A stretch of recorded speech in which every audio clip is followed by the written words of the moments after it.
The Go Berserk with Email podcast with Navy nuclear engineer turned email software developer, Troy Broussard. So calm. I'm pissed off, but I'm telling this because I am teaching you how to think differently and how to test differently. So patient. And Ben, that's put $500,000 into this company too, is being told that nobody can find the goddamn bug.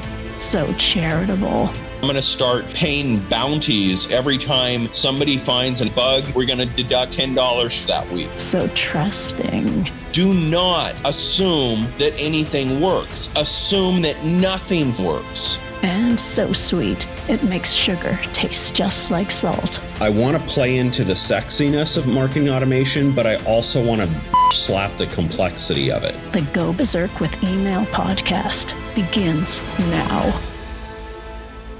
All right, we're back with another Go Berserk with Email show. I want to call it a podcast. You guys call it a show. But, dude, I am stoked to be here with you. I'm hearing people talking about the show, so I know there's at least a listener or two. It's not just us. So kind of excited about that and excited to have you back, Troy. What do you have for us today? Well, you know, it is the last, trading day of the year. It's December 29th. So it's the last business day of the year. And I love doing this year-end stuff where we talk about kind of the future and where things are going. So I thought today it would be fun to do an episode all about the future of email and what I see coming down the pike in the next few years. Who knows what timeline, but certainly trends to look into. So are you telling me email isn't dead? Isn't that funny, man? How many emails do you get like a month of that, of the, hey, email is dead. You can't use email anymore. It's all TikTok now, baby. You know, I just laugh at that stuff. It's the tactical chasing mantra guys that just preach all of these tactics. And yet usually the funniest part is they're actually selling it with email anyway. And they don't even realize it, right? They're saying it's dead while they're still using it. So yeah, I get those all the time, man. And I don't think there's anything farther than the truth. I think that email is the absolute core staple of any business and driving revenue. I'm going to have to second that, bro, because I've been getting into my theology and different things like that. And I'm reading a book on, I think it's called Why They Follow or something like that. And it's meant for churches. And in there, it's got a marketing guide. And their marketing guide, the number one channel above all else, email. And they're talking about email in this book to pastors. And I'm like, what? It works in every area. We've got a client that is a pastor, and he teaches pastors how to market. And you think that sounds funny. You don't need to market religion. Well, of course you do. And religion is probably the master marketers of all. And I know I'm going to offend people by saying this, but don't get triggered by the word. Look at the definition of the word, okay? But if you look at the word culture, the word culture it comes from cult, which is creating a cult-like following, right? And this is what we do in a positive way. You don't have to think of a cult as a negative thing. You don't have to associate it with a negative religion. That's not what I'm talking about. So I don't want to get a bunch of crazy commenters that don't know how to think for themselves. I'm saying about the history of the word cult and culture. Some of the greatest charismatic leaders of our time are great at creating culture or a cult-like following. Right. And you've seen this with some of the top marketers out there. And I'm not going to name names because I don't want anybody to think I'm calling them a cult leader. That's not what this is about. It's understanding what culture is about. It's about creating that deep connection. And that's what email allows. And I think that so many people just don't get that. They want a formula. They want, all of these. To me, it's just a lot of mental masturbation because they can check things off a list and feel like they did something. And it's really out of their own lack of confidence or lack of belief in themselves and what they're selling and what they're offering. Because when you truly are passionate about what you're doing, when you know you can help people, when you love doing it, you never need to stress over writing content. It just flows naturally.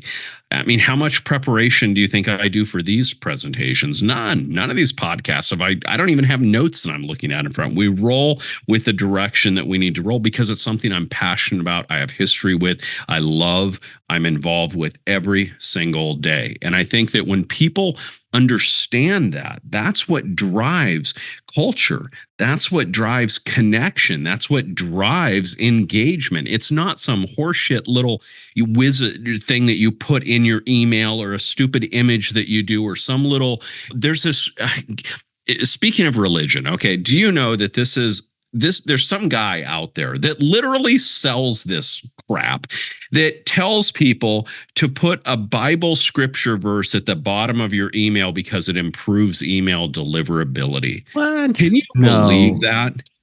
There's a guy that teaches that, man. And look, I'm not here to talk about religion. I respect everybody's religious beliefs. I'm not a religious person. I'm a spiritual person, but I'm not religious, but I respect people's beliefs. But the one thing that I don't do and have zero tolerance respect for is somebody that would actually consider doing that doesn't even believe what they're doing and just throwing a Bible verse on the bottom of their email because some idiot told them they can get better email deliverability. That is the kind of stuff that just makes my head explode like a Martian on Mars attacks, right? It's like Burt Bacharach singing in my head. Oh, there he goes. Boom, head explosion. All right. So I took you on that path. That's all me. I'll take credit. That's all but you. I heard you talking about faith, like having faith in yourself, right? And you have faith in the future of email. So what do you see coming up in email over the next year or so? Well, I think that we're going to see more regulation, more restrictions, more limitations, and not necessarily in the next year, but this is just an evolving trend. And there's a lot of people that abuse and do spam and things to that nature. So I think that over time, we're going to shift to more trusted sources of email. I think you're going to see trends where, and this is already starting to develop, many business sites will require you to verify with the phone number when you sign up or things to that nature to actually confirm identities. I think you're going to see more trends in that direction. I think that in time, one of the things that nobody wants to acknowledge, but I firmly believe this, and well, let's just go back for a second. Have you ever done a transfer of a website or a domain that required verification, that required you to go out and prove that you owned it by they would give you a code and they say, alter the homepage and embed this code in the HTML so that we can verify that you indeed have access and own this site. Have you seen those before? Yeah. Yeah, I've had to do it on numerous times. I sold a website for 6 figures one time, and I had to go through a lot of process and registration in the escrow account when we did that. And that kind of confirmation is the direction, the trend that we're going to start to see with email. We're already seeing it. The first iteration of this was years ago, by the way, and it was a very, very small step. I mean, we're talking not even a step, a crawl in this direction, but was with the confirmed email or double opt-in. That was kind of the first baby step towards this direction. Don't be surprised if we start getting to a point where you will have to prove to the email providers that somebody has confirmed and double opted in. Imagine the concept of an email confirmation providing you a code, of a verification code that they opted in, and that code has to be embedded in the emails that you send out so that when Gmail receives it, they can trust that the email came from a confirmed email address because they can see a verification code. I think these types of things are in the pipeline and in the direction that we're going to go, because unfortunately, the simple-minded folk think that email is free. It's not. It costs a lot to provide email. I can tell you as an email service provider, we spend a lot of money on servers, on development, on deliverability, on maintaining all of those things. And it is much more costly than people understand. So just inherently, there's going to have to evolve into more control and more validation. And I think CAN-SPAM will go through some revisions and probably tighten itself down. And I think a lot of these free email providers will as well. And do not be surprised at some point in the future if when you go to opt in to some site that they disallow you to opt in because of the fact you're using a free email address. Really? Yeah. Yep. I think it's absolutely on the direction that we're headed. I'm not saying this is going to happen this year. Okay. I'm saying this is the trajectory of where we're going, to where an email address is less anonymous and more confirmed, and that there will be the haves and the have-nots, the two different camps of divisions of email: quality email addresses that are known, verified, trusted sources, and email addresses that are not. And everything else is going to be immediately distrusted more. Okay. This is interesting. It brings a thought to my mind of, I've lived in Brazil for many years. I don't live there now, but I lived there for more than 10 years. I was a resident. My wife is Brazilian. My ex is Brazilian. All four of my children are Brazilian American.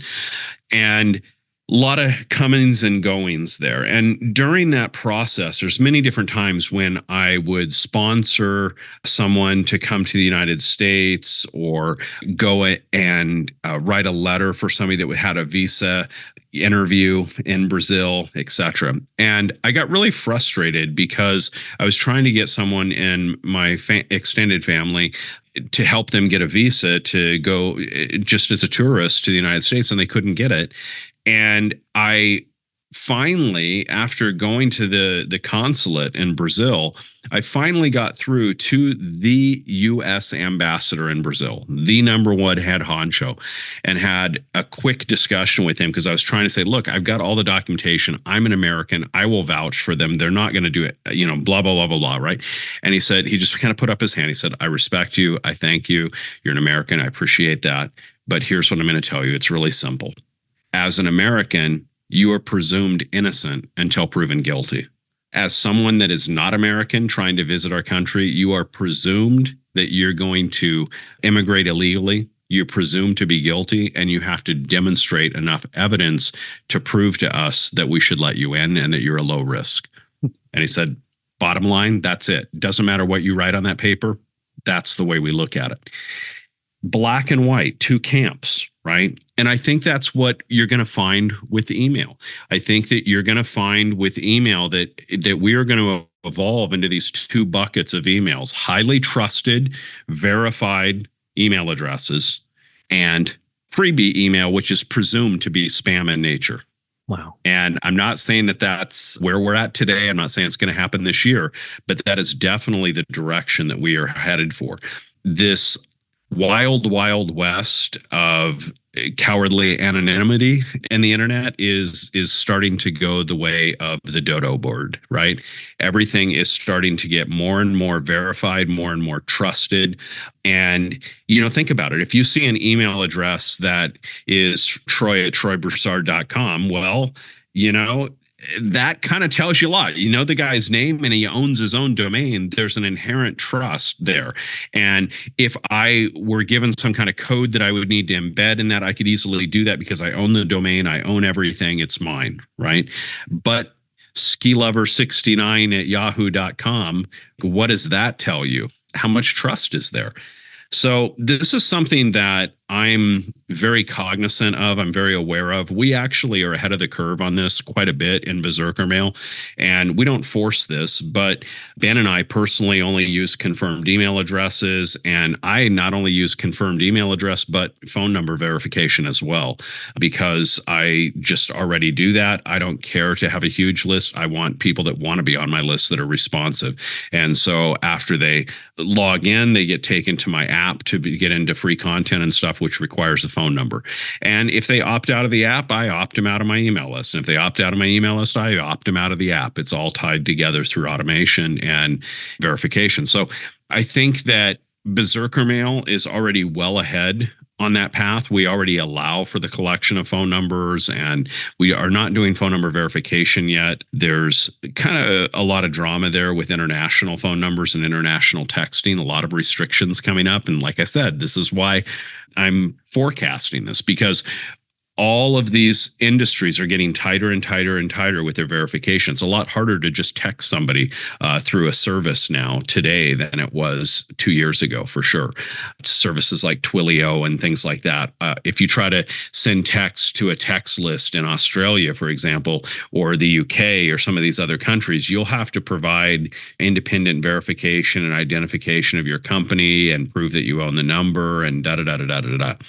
So more restriction, less freedom, more restriction, more control, more explicit whitelisting types of controls. All of those things are what I see in the future of email. And the people that look for the tactics and look for the hacks are going to hate it. And anybody that is a strategic business builder is going to love it, because they're going to be able to just filter out the fluff, right? Filter out the white noise and the garbage and really control this. And, we're seeing it. Apple's got their disposable emails. They make it really easy to hide. There's all kinds of things that are doing that. And it's just a natural iteration of where we're going, man. So what do you think? I mean, as we're coming up towards the tail end of the show, because one of the things that I have seen nonstop this year that's just driving me nuts is these people buying lists and then blast emailing from these services. So cold email outreach has gone nuts this year. I think more than I've ever seen it.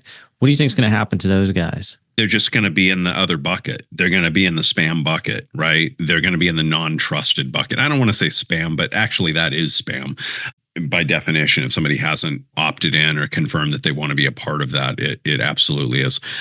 So I think they're just going to fall into that non-trusted bucket. And, the beauty of this stuff is that all of that tactical horseshit really falls by the wayside when effectivity goes to zero. So as it becomes less and less useful and less viable, then people just stop doing it because it's not even worth it. Right now, if they're doing it a lot, it's because probably there's a bunch of guys that sell courses on this, and I think it's just absurd.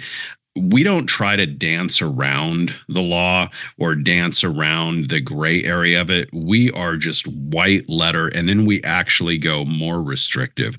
So, for example, in can spam, you don't have to even list your company name. For example, we require that in Berserker Mail. So our restrictions for your account are actually more restrictive than can spam. And I think that it only makes sense to understand the intent of the law and really comply with the intent and not just try to skirt around the bare outside edges of it for minimal viable compliance, right? And what is being taught out there in the industry is not just minimum viable compliance, but outright disregard for compliance and how to skirt it.